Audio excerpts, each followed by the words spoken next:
এতিয়া ক'বলৈ ওলাইছোঁ মীন ৰাশি। মীন ৰাশিৰ অধিপতি গ্ৰহ বৃহস্পতি গ্ৰহ আৰু তাত এইবাৰ শনি সোমাই থাকিলে সৌৰি, গতিকে শুভাশুভ বুলিব পাৰি। কৰ্মপ্ৰাপ্তিয়ে গৃহত সুখৰ সঞ্চান আনিব। যিসকলৰ কৰ্মপ্ৰাপ্তি হওঁ হওঁ হৈ আছে, হোৱা নাই, তেখেতসকলৰ কৰ্মপ্ৰাপ্তি হোৱাটো প্ৰায় সুনিশ্চিত। গতিকে কৰ্মপ্ৰাপ্তিয়ে গৃহত আনন্দ আনিব। শত্ৰুৰ কাৰণে কৰ্ম জটিলতাই মানসিক অশান্তি দিব। শত্ৰুৱে গা কৰি উঠিব যদিও কোনো ধৰণৰ অন্যায় কৰিব নোৱাৰে। ঊৰ্ধ্বতম মহলৰ পৰা সুনামৰ বাবে যোগ্যতা অৰ্জন হ'ব আপোনালোকৰ। গতিকে ঊৰ্ধ্বতম মহলৰ লগত আপোনালোকে সদ্ভাৱ ৰাখিলে যথেষ্ট ভাল ফল পাব। উপাৰ্জন বাঢ়িব, লগতে সঞ্চয়ো বৃদ্ধি পাব। যান বাহন ভূমি ক্ৰয় কৰিব পাৰিব, বা যদি বিক্ৰী কৰিব লগা থাকে বিক্ৰয় কৰিব লগা আছে তাকো কৰিব পাৰিব।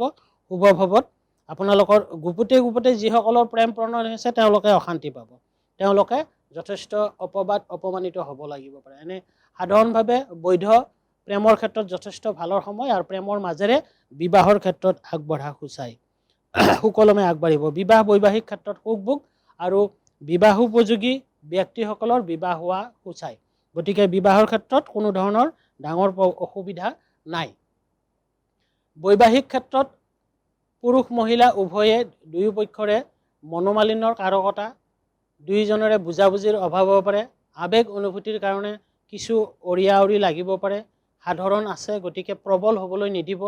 গতিকে বৈবাহিক মনোমালিন্যৰ কাৰকতা যোগ আছে, সাৱধানে থকাৰ উচিত। স্বাস্থ্যৰ প্ৰতি ক'বলৈ গ'লে স্বাস্থ্য হঠাৎ ক্ষতি হোৱাৰ যোগ আছে, ৭.৫ যোগ চলি থকাৰ কাৰণে।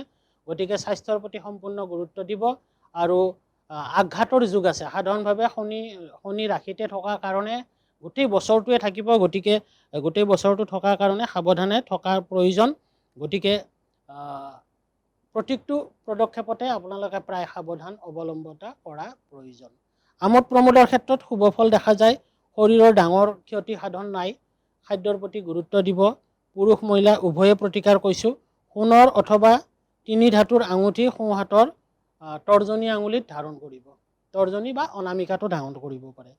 তাৰপিছত ৩ ধাতু বা সোণৰ খাৰু সোঁহাতত ল'ব পাৰে।